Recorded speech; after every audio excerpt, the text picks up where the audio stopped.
മുൻമന്ത്രി വി.കെ. ഇബ്രാഹിം കുഞ്ഞ് അന്തരിച്ചു. 74 വയസ്സായിരുന്നു. കൊച്ചിയിലെ സ്വകാര്യ ആശുപത്രിയിലായിരുന്നു അന്ത്യം. ശ്വാസകോശ അർബുദത്തെ തുടർന്ന് ഏറെ നാൾ ചികിത്സയിലായിരുന്നു. ആരോഗ്യസ്ഥിതി മോശമായതിനെ തുടർന്ന് ഇന്നലെയാണ് ഇബ്രാഹിം കുഞ്ഞിനെ വീണ്ടും ആശുപത്രിയിൽ പ്രവേശിപ്പിച്ചത്. 4 തവണ എംഎൽഎയും 2 തവണ മന്ത്രിയുമായിരുന്നു ഇബ്രാഹിം കുഞ്ഞ്. മധ്യകേരളത്തിലെ ലീഗിന്റെ ജനകീയ മുഖമായിരുന്നു.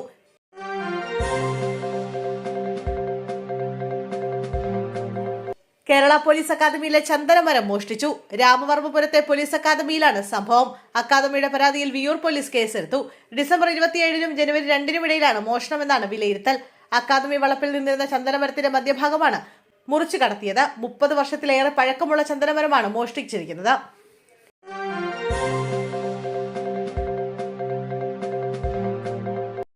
വയനാട് സുൽത്താൻ ബത്തേരിയിൽ മുസ്ലിം ലീഗിനെതിരെ ഡിവൈഎഫ്ഐ നേതാവിന്റെ കൊലവിളി പ്രസംഗം. ഡിവൈഎഫ്ഐ മുൻ വയനാട് ട്രഷറർ ലിജോ ജോണിയാണ് പരസ്യമായി ആക്രമണത്തിന് ആഹ്വാനം ചെയ്തത്.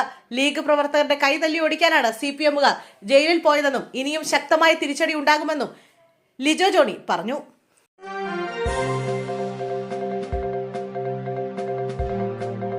മുതിർന്ന കോൺഗ്രസ് നേതാവ് സോണിയാഗാന്ധി ആശുപത്രിയിൽ പ്രവേശിപ്പിച്ചു.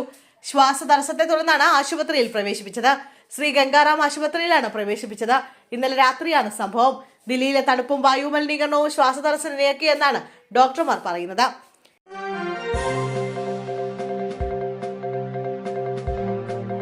പാലക്കാട് ജില്ലാ ആർടിഒ എൻഫോഴ്സ്മെന്റ് ഓഫീസിലെ ഫ്യൂസ് ഊരി KSEB. നവംബർ ഡിസംബർ മാസങ്ങളിലെ വൈദ്യുതി ബിൽ തുക കുടിശ്ശികയായതോടെയാണ് KSEBയുടെ നടപടി. 55,000-ഓളം രൂപ കുടിശ്ശികയാവുകയായിരുന്നു. ജനുവരി 2-നാണ് KSEB ഉദ്യോഗസ്ഥർ ആർടിഒ എൻഫോഴ്സ്മെന്റ് ഓഫീസിലെ ഫ്യൂസ് ഊരിയത്. ഇതോടെ AI ക്യാമറകൾ വഴിയുള്ള ഗതാഗത നിയമലംഘനത്തിന് ചെല്ലാനുകൾ പുറപ്പെടുവിക്കാൻ കഴിയാത്ത സ്ഥിതിയിലാണ് ഉദ്യോഗസ്ഥർ.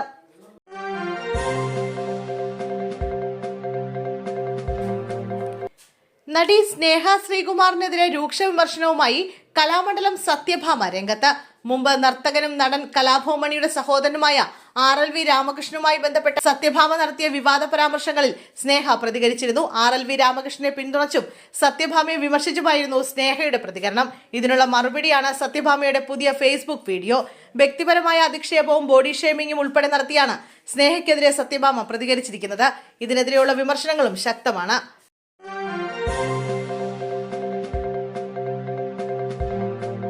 പ്രതിപക്ഷ നേതാവും മണപ്പാട്ട് ഫൗണ്ടേഷനും തമ്മിലുള്ള ബന്ധത്തിൽ സംശയമുണ്ടെന്ന വിജിലൻസ്. പുനർജനി പദ്ധതിക്കായി മണപ്പാട്ട് ഫൗണ്ടേഷൻ ഒരു ബാങ്ക് അക്കൗണ്ട് തുറക്കുകയും 27/11/2018 മുതൽ 8/3/2022 വരെ ആ അക്കൗണ്ടിലൂടെ വിനിമയം നടത്തുകയും ചെയ്തിട്ടുണ്ട്. ലഭ്യമായ രേഖകളുടെയും വിവരങ്ങളുടെയും അടിസ്ഥാനത്തിൽ പുനർജനി പദ്ധതിക്കായി 1,27,33,545.24 രൂപ പിരിച്ചെടുത്തു. പുനർജനി സ്പെഷ്യൽ അക്കൗണ്ട് വഴിയും മണപ്പാട്ട് ഫൗണ്ടേഷന്റെ FCRI കറന്റ് അക്കൗണ്ട് വഴിയുമാണ് പണം സ്വരൂപിച്ചത്.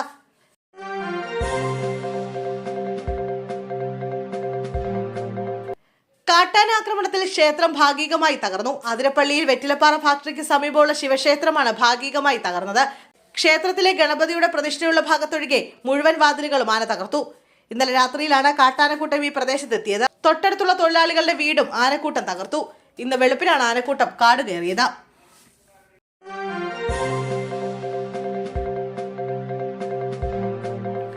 കേരളം നിയമസഭാ തെരഞ്ഞെടുപ്പിലേക്ക്. കേന്ദ്ര തെരഞ്ഞെടുപ്പ് കമ്മീഷൻ അടുത്ത മാസം കേരളത്തിലെത്തും.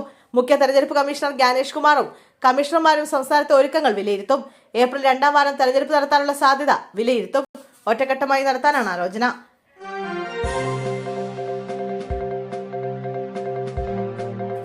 പിണറായി വിജയൻ വീണ്ടും നിയമസഭാ തെരഞ്ഞെടുപ്പിൽ മത്സരിക്കുമെന്ന് മുതിർന്ന CPM നേതാവ് AK ബാലൻ. CPMലെ 2 ടേം വ്യവസ്ഥ അനിവാര്യ ഘട്ടങ്ങളിൽ മാറ്റുമെന്നും വ്യവസ്ഥകൾ ഇരുമ്പുലക്കയല്ലെന്നും പിണറായി മത്സരിക്കുന്നത് LDFന് ഗുണം ചെയ്യുമെന്നും AK ബാലൻ മാധ്യമങ്ങളോട് പറഞ്ഞു. തെരഞ്ഞെടുപ്പ് പ്രചരണത്തിന് നേതൃത്വം നൽകുന്നയാൾ അടുത്ത മുഖ്യമന്ത്രിയാകും. അടുത്ത തെരഞ്ഞെടുപ്പോടെ കോൺഗ്രസ് ഛിന്ന ഭിന്നമാകും. അബോർട്ട് ചെയ്യാൻ പോകുന്ന കുഞ്ഞിന്റെ ജാതകം ഇപ്പോൾ തന്നെ നിശ്ചയിക്കേണ്ട കാര്യമില്ലല്ലോ എന്നും അദ്ദേഹം പറഞ്ഞു.